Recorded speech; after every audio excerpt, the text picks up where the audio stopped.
Are you a Bears fan or no? I am, yeah. Yeah, dude. Fucking Williams, bro. Bro. He's really great for like 4.5 minutes a game. That ice, yeah. I mean, if you look at that NFC, we barely beat the Packers and the Rams barely beat us. And then close. And then obviously, right, then they lost. Those games were all so close. But it was exciting because we've been so bad for so long. It was good to be good. We were channeling through the TV. We were like screaming like, somebody make this happen. Who do you cheer for? I'm a Saints fan, so yeah, we've had a tough. Do you know some of those guys? I like the Saints organization. I like Mickey, the GM. I never met Mickey. He's a great guy. Is he? Yeah. He's good friends with Hayden. Oh, he is? Yeah. I wonder if I have met him then. No, I haven't They met had him. a good year. They turned around this year. They did good? Yeah, they Tyler did better. Shough, everybody's excited about him. Yeah. Who just had a baby. Bring up a picture of his baby since I'm a fan of there. Cam Jordan's a great guy that plays over there in that organization. Yeah, he just came out and said nice things about your quarterback. He did? Mm-hmm. He's Cam Jordan's nasty. He's fast. Yeah. He's a pass rush all by himself. I would not want him chasing me. I wouldn't even go knock on his door and run off or whatever. You wouldn't want him coming and saying, I moved to the neighborhood and I got to regether. Yeah, yeah, dude. You ain't going nowhere, bro. You ain't getting away. Oh, I'd be like, no just basement, touch no basement, me now and get it over with. No basement, nothing's keeping you safe, dude. No cellar doors are going to keep you safe. Do you wish when you look on that there he is right there. I know he's had a baby. Congratulations, Congrats. QB1. When you look back at that Bears game, do you think that you wish that they would have gone 2 on that moment? Like just that momentum was there. It was amazing to hit that crazy pass.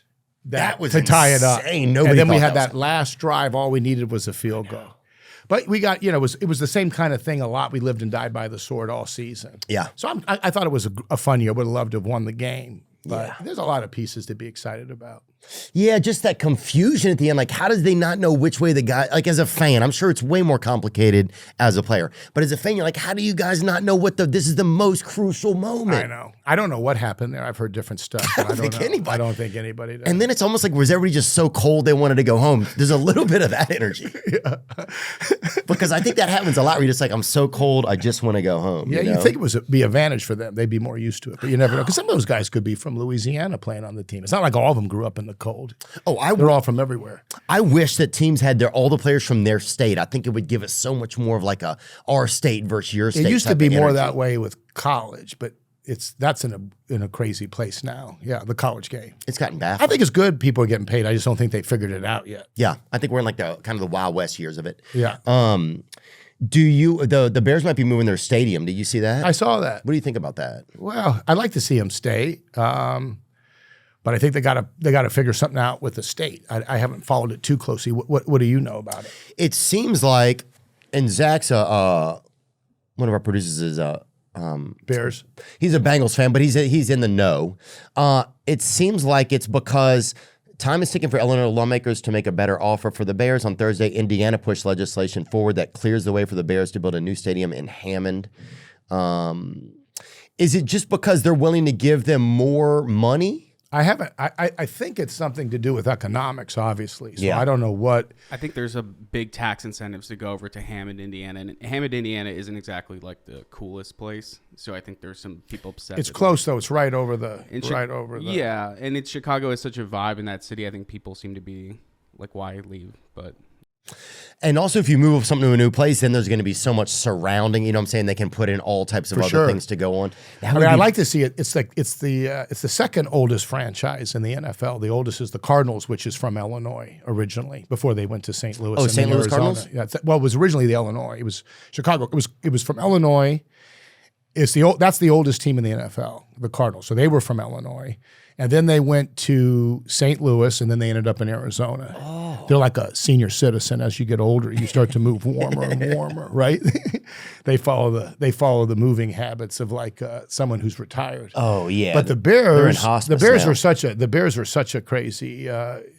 George Halas. It's so crazy that it's only the NFC trophy's named after him because he was the first one to get a college player to play for the NFL, the Galloping Ghost. Did you know that? Mm-mm.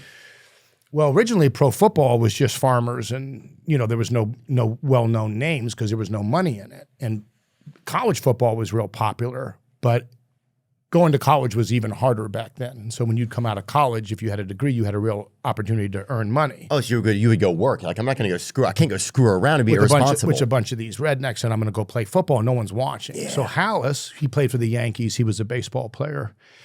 He went to Red Grange from the University of Illinois, and he said, I'll give you half the gate if you come on a barnstorming tour. We'll go play places. And then people showed up. They'd go watch Red Grange, who was a big-time college player.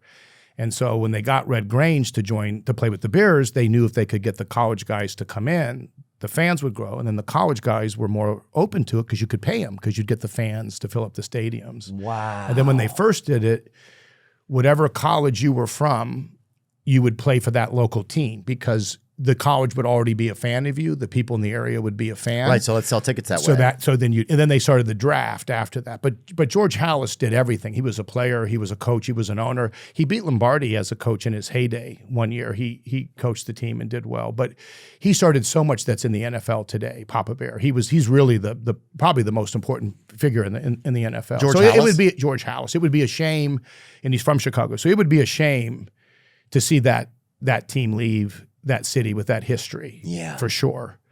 But I hope I haven't really looked into it, but I hope they're able to figure it out and come to terms that work for everybody. But he's an amazing figure in sports, and they named the NFC trophy after him, the Hallis Trophy. Bring up that Red Grange picture. Thank you, George Hallis, for your efforts. Look at Red Grange, the galloping goes. Well, that's the other quarterback you could make the argument for is Otto Graham. He was from Waukegan, Illinois. When you look at him, it's crazy. I think he won, I could be wrong, but did he win 7 championships in 10 years as a quarterback? I think he played for the Browns, right? Otto Graham. But here's what's interesting about him. He went to Northwestern. He had a 300 batting average in college. And that's when everyone played baseball because baseball was the only way to make real money. It was king. And he played basketball in college, and I think he won what would be an NBA championship. He was like the 6th man on a pro team. So he won a championship in professional basketball, hit 300 in college, and I think as a quarterback, did he win 7 championships in 10 years, right? Yeah. Is that right? Is that crazy? Think about that. And you know, everyone wants to say the GOAT, but you can't really compare era to era. You know, Jordan said it's hard to say who the greatest of all time was because it was different rules at different time, and one person learns from the next person.